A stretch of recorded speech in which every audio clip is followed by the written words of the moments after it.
जितने साधु महात्मा हैं किसी भी धर्म के, सबकी केंद्रीय दृष्टि यही रहती है कि जीवन का त्याग, जीवन का तिरस्कार, जहां भी सघन जीवन है वहां नहीं जीना है।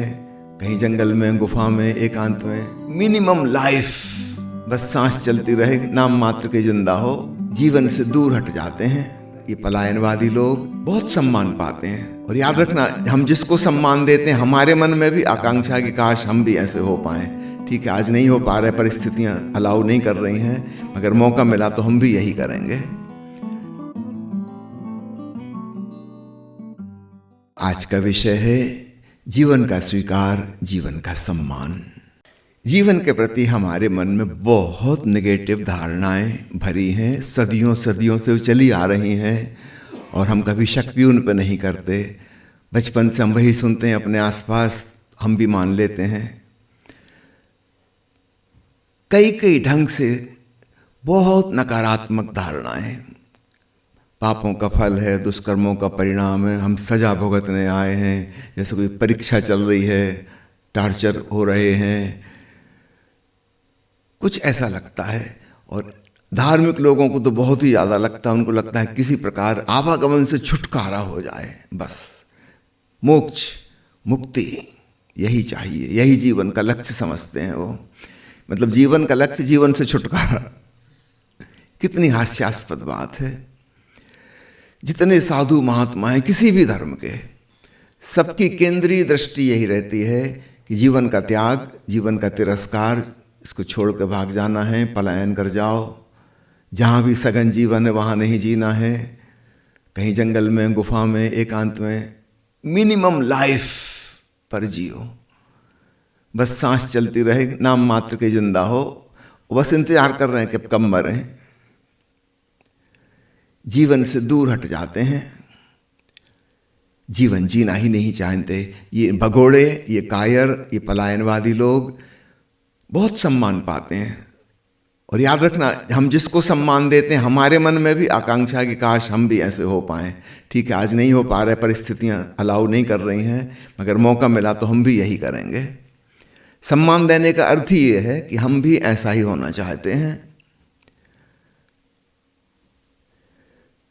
ईसाइयों ने तो गजब कर दिया, उन्होंने तो बिल्कुल प्रथम पुरुष और स्त्री जो हुए थे, आदम और ईव, उन्होंने भयंकर गलती की थी, ईश्वर की आज्ञा का उल्लंघन किया था, और तब से उनको ईश्वर के राज्य से निष्कासित कर दिया गया, धरती पे पटक दिया गया उनको। और तब से वे और उनकी संतान और संतानों की संतान, और अब तो पता नहीं कितनी पीढ़ियां बीत गईं, आज तक सजा भुगत रही हैं परमात्मा की आज्ञा का उल्लंघन करने का, और अनंत काल तक भुगतेंगी। ये सजा कोई खत्म होने वाली नहीं है।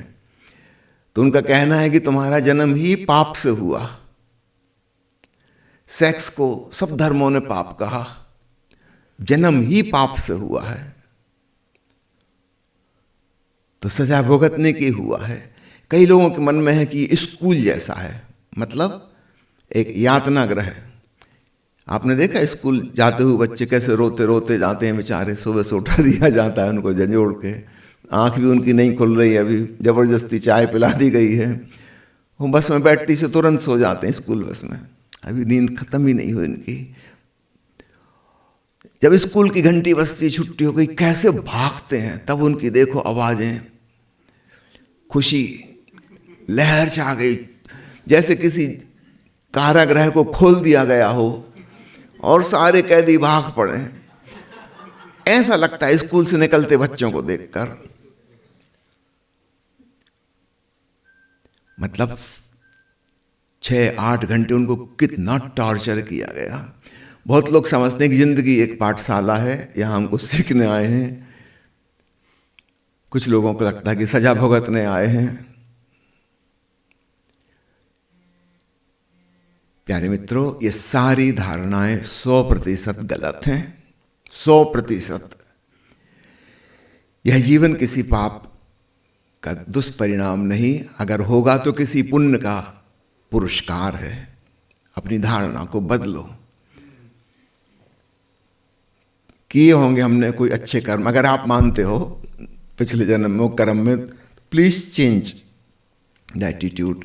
हमने किए होंगे कुछ अच्छे कर्म, तो परमात्मा ने हमको दोबारा भेजा है।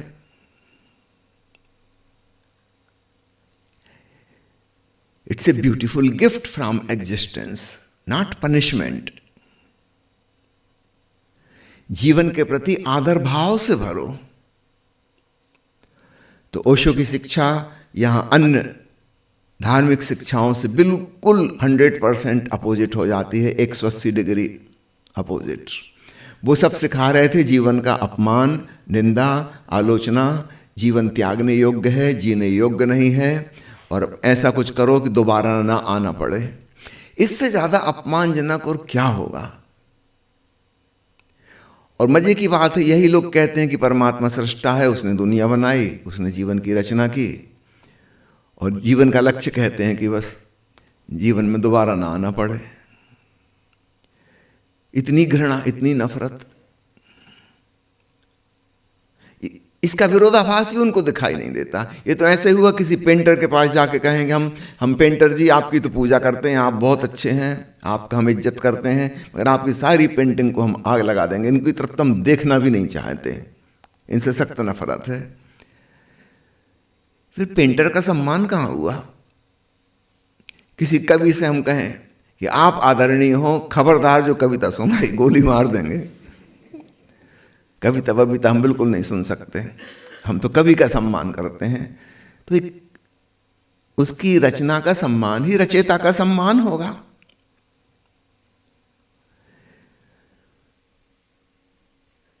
भगवान के प्रति हमारे मन में आदर की धारणा है, और उसने जो सृष्टि रची है, यह जीवन दिया है, उसके प्रति हम बहुत आक्रोश से और घृणा से भरे हैं, और ये ना हो इसकी हम कामना करते हैं। सावधान, इस विरोधाभास को गौर से देखो, बिल्कुल गलत, 100% गलत। जीवन के प्रति एक आदर और सम्मान,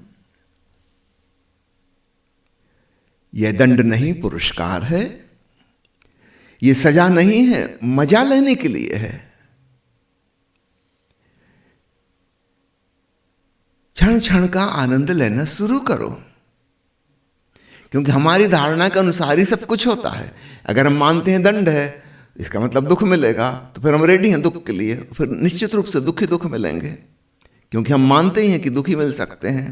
यही है जिंदगी, थोड़े गम हैं, थोड़ी खुशियां। कभी लोग बड़ी बड़ी बातें कह गए हैं। एक गीतकार ने तो यहां तक लिख दिया है कि मुझको वापस बुला ले, तेरी दुनिया में दिल लगता नहीं। एक जमाने का सुपरहिट गीत था वो, 50s में। क्यों सुपरहिट होता है? क्योंकि हमारी बात ही जैसे कवि ने कह दी, हम भी यही कहना चाह रहे थे, हे भगवान अब वापस उठा ले, कृपा करके अब ना भेजना दोबारा, बहुत हो गया।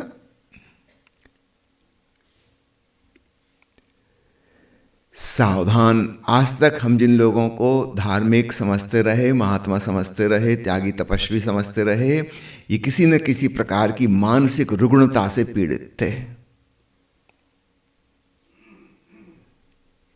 इनका दिमाग सही नहीं था। इनको जीवन में कोई रस ना आया, कोई सुख न मिला। वो अपना दोष नहीं देख रहे। एक कहानी याद आती मुझे, कोई परदेसी व्यक्ति बड़ा यात्रा का शौकीन था, चलते चलते वो समुद्र किनारे कहीं साउथ इंडिया के वहाँ पहुँच गया, जहाँ पहली बार उसने नारियल के फल देखे। इतने बड़े फल उसने कभी देखे ही नहीं थे। वो जिस देश से आता था वहाँ सब छोटे छोटे ही फल हुआ करते थे। बड़ा आश्चर्यचकित हुआ, उसने कीमत पूछी, सस्ते ही थे। उसने सोचा खूब सारे खरीद के ले जाऊं, अपने गांव वालों को पार्टी दूंगा, सबको बताऊंगा, सब लोग चकित हो जाएंगे, इतना बड़ा फल। बोरा भर के वो ले गया, घोड़े की यात्रा कर रहा था, घोड़े पे बेचारे ने इतना वजन लादा, बोरा भर के नारियल ले गया। अपने गांव में जाकर उसने डुंडी पीट दी कि एक विदेशी फल लेके आया हूं, सब लोग आज शाम को जाओ, फिर वो फल खाएंगे, बहुत मजा आएगा। जहाँ से मैं लाया हूँ वहाँ को बहुत दुकान है, उसकी जंगल के जंगल हैं समुद्र के किनारे। सब लोग उत्सुकता बस आ गए कि जरूर कोई बहुत अच्छी चीज़ होगी।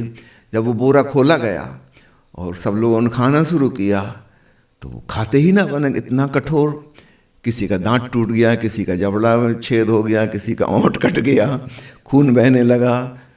कभी कैसा पाले, खाते नहीं बन रहा। वो आदमी भी चकित हुआ कि वहां तो इतनी तारीफ इसकी सुनी थी, किसमें ये गुण है वो गुण है। कई लोगों के मुंह लहूलुहान हो गए खाने की कोशिश में, और आखिर में वो लोग बहुत नाराज हुए, कहा कि तुम या तो तुम हमको बुद्धू बना रहे हो, हम बड़ी आशा और उम्मीद से आए थे, या फिर जिन लोगों ने तुमको बेच दिया ये बोरा भर के कचरा कूड़ा, उन लोगों ने तुमको उल्लू बना दिया, ये तो कोई खा ही नहीं सकता। क्या उन लोगों की धारणा सही है? वो नारियल को दोष दे रहे हैं कि खाने योग्य ही नहीं है, जबकि सच्चाई क्या है, उन्हें पता नहीं है कि कैसे खाना, कला उनको नहीं आती। तो फिर खूब अच्छे से समझना, जिस प्रकार हम जीवन को दोष देते हैं वह दोष जीवन का नहीं है, हमको वह कला नहीं आती कि कैसे जीना था। हम कुछ उल्टा सीधा कर लेते हैं, मुसीबत खड़ी हो जाती और हम सोचते हैं जीवन ही जीने योग्य नहीं है, और उसके प्रमाण दांत टूट गया, ओंठ कट गया, और हमारे आसपास सब लोग वैसे ही लहूलुहान। तो लगता है कि ये तो बिल्कुल गलत कुछ हो रहा है। और कुछ लोग जो नारियल को छोड़ छोड़ के भाग गए, वो हमको लगते हैं महात्मा हैं, उनको भी नहीं आती थी कला, इसीलिए छोड़ के भागे वो। बाकी के जो अभी भी जूझ रहे हैं नारियल से, ये थोड़े कम अकल के हैं, बुद्धिमान थे, वो छोड़ छोड़ के भाग गए कि ये तो खाने योग्य नहीं है। सावधान, बहुत बड़ी भूल पूरे इतिहास में होती रही हजारों हजारों साल से।